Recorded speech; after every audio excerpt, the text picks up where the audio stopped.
Before we begin, I just want to take a brief moment of silence.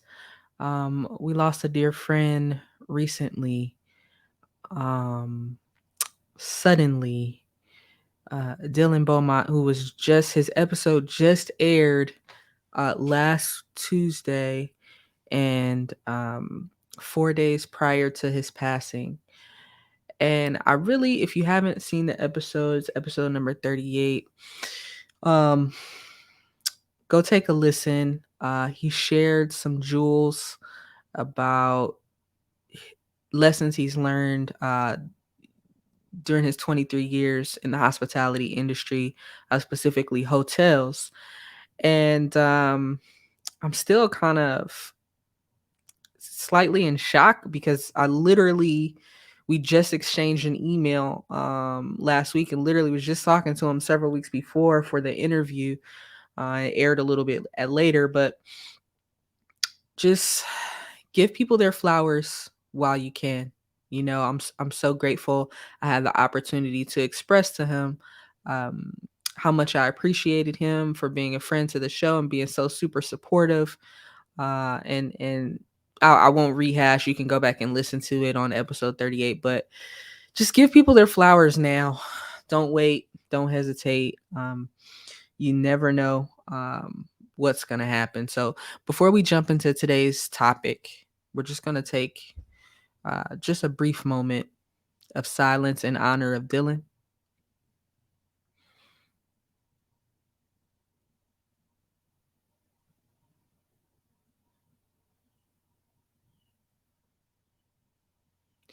Appreciate you all for that. Welcome back to the Hospitality Hacks Pro Show, where we talk about topics in and around the hospitality and culinary industry to help your operation run just a little bit smoother. We talk about tips, tricks, and tidbits, hacks, if you will, to get us going on the right track, to stimulate our mind, to help us manage our teams. And all of that good stuff. This is going to be a quick one today, folks. This is going to be a quick one, but I want to talk about the curse of knowledge. The curse of knowledge. And I don't know if you've ever heard that term. I had never heard that term until recently. I was listening to an episode of High Level Conversations. The host of that show is 19 Keys, and he was having a conversation with Wall Street Trapper.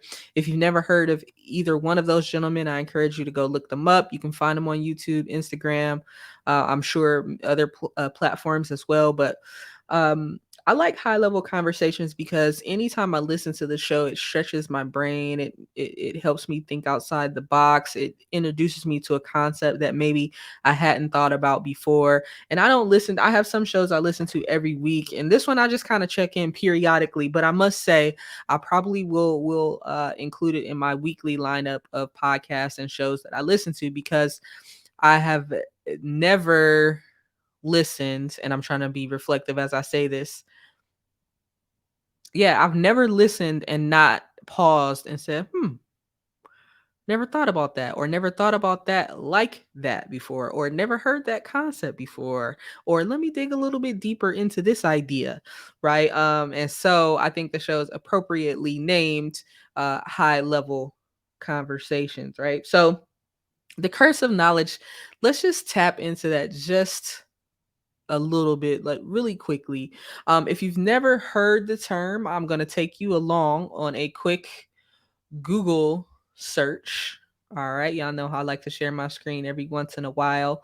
And this is what I did when I heard the term, because as they were talking about it, I was like, okay, in context, I understood what they were saying, but I never heard it labeled that way before. So let's see here.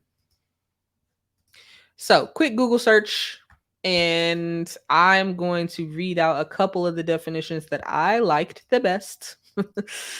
My show, I can do what I want. All right. So, a couple of the ones that I like the best. So, the curse of knowledge is the problem. Let me see. No, I didn't like that one. Oh, no, I didn't like that one. Skip that. Okay. The curse of knowledge or the curse of expertise, air quotes for those on the audio only experience, I'm doing air quotes, is a cognitive bias where we incorrectly assume that everyone knows as much as we do on a given topic. Okay, pause, let that sink in. All right, here's another one I really liked. All right, the curse of knowledge refers to a difficulty ignoring one's current knowledge when taking the perspective of someone less informed. Okay. This bias colors our ability to reason about the less informed thoughts of others and even recall our own previously held naive perspectives. Okay. All right. Let's see if we can tag one more. I thought I had three, but that top one I didn't really like. Let's see if we can. Let's look at good old Wikipedia. The curse of knowledge is a cognitive bias that occurs when an individual who is communicating with other individuals assumes, let's expand this a little bit. I don't know if it's going to take you to the expansion. Hold on, let me see. Let me see. Let me see. Let me see. Yeah, you with me. It's kind of small though.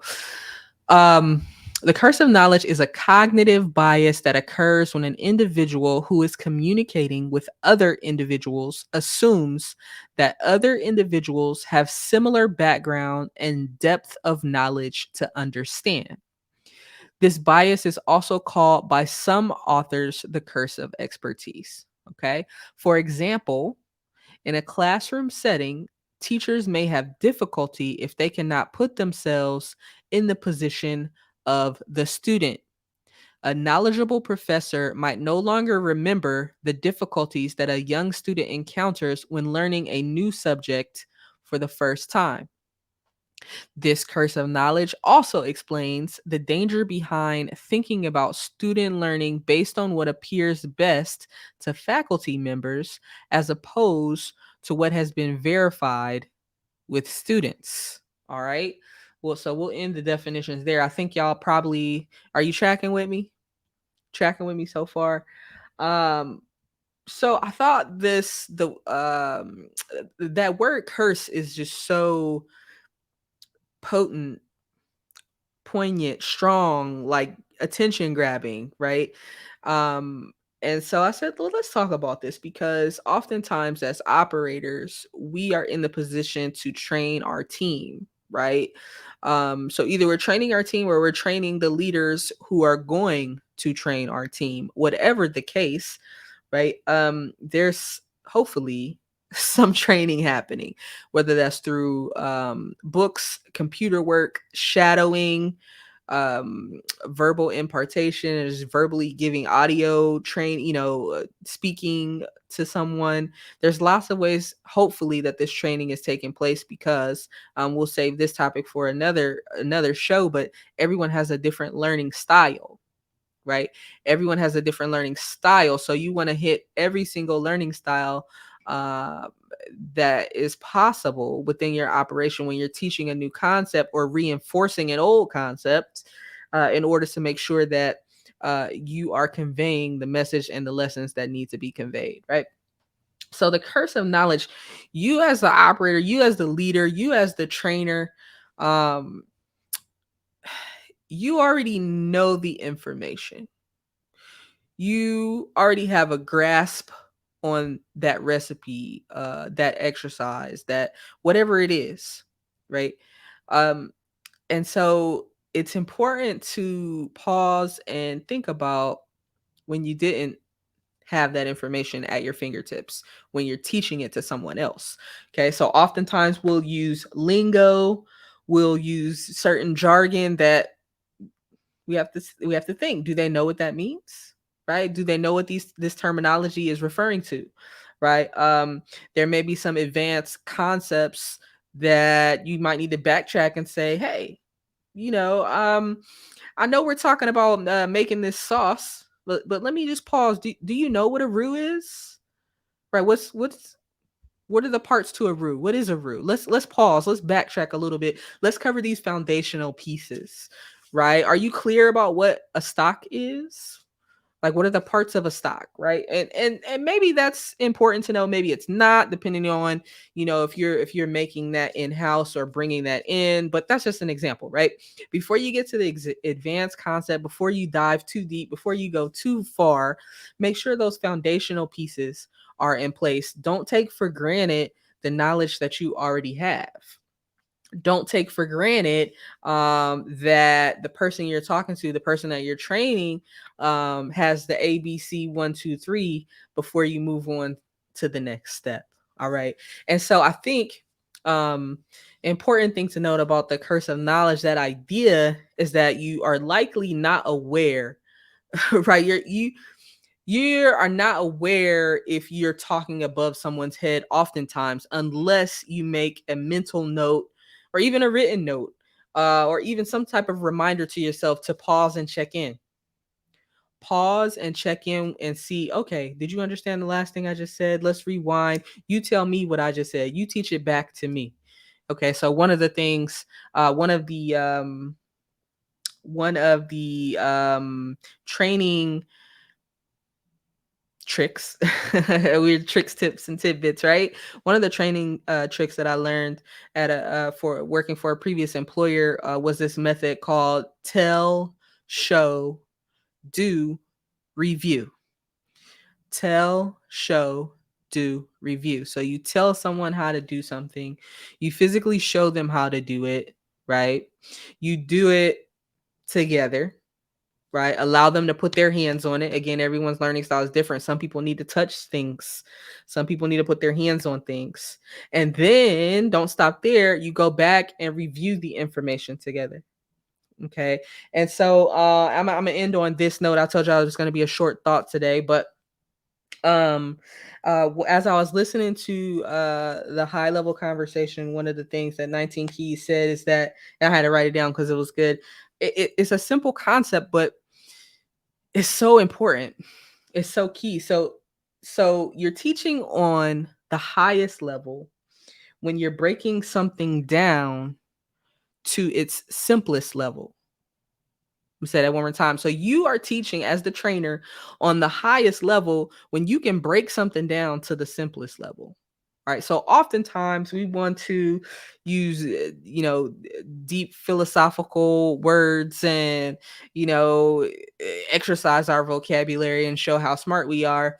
And again, using all this lingo and jargon and things like that. But when you can take something, a big idea, and chop it down so that a child can understand it, right? And into its simplest form, that's when you're onto something.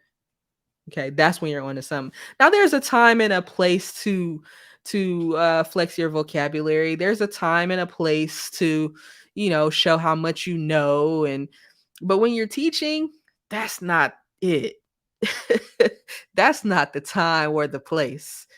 That's not the time or the place. When you're teaching someone, especially when it's a new concept, especially if it's somebody who's new to your team as well, maybe you're getting to know one another, they're becoming accustomed to the environment and the culture and, you and your style of teaching and all of that. That's not the time to show off, right? Save that for another opportunity, save that for another time and space. When you can take that big idea, that advanced concept, even if you and your curse of knowledge don't think it's that big of a deal, right? And just boil that thing all the way down, reduce that thing down, all right, to its purest, simplest, basic form, and then give it, and then that person can, you do go through the tell, show, do, review, and then they can give it back to you and teach it back to you. Boom. There we go. You on to something right there. You on to something right there. So are you cursed? Let me know in the comments. Have you ever found yourself in that situation where you're like, maybe you're saying something or explaining something, then you look over or have eye contact with somebody and they have that blank stare, like you don't, they have no idea what you're talking about. Maybe a little slow nod, like, yeah, but slow it down, break it down to the simplest form. Try to remember when you were in a situation where you were learning that concept for the first time and teach from that perspective. All right. That's the word of the day, thought of the day. Thank you for tuning in to Hospitality Hacks Pro Show. We're going to see you next week.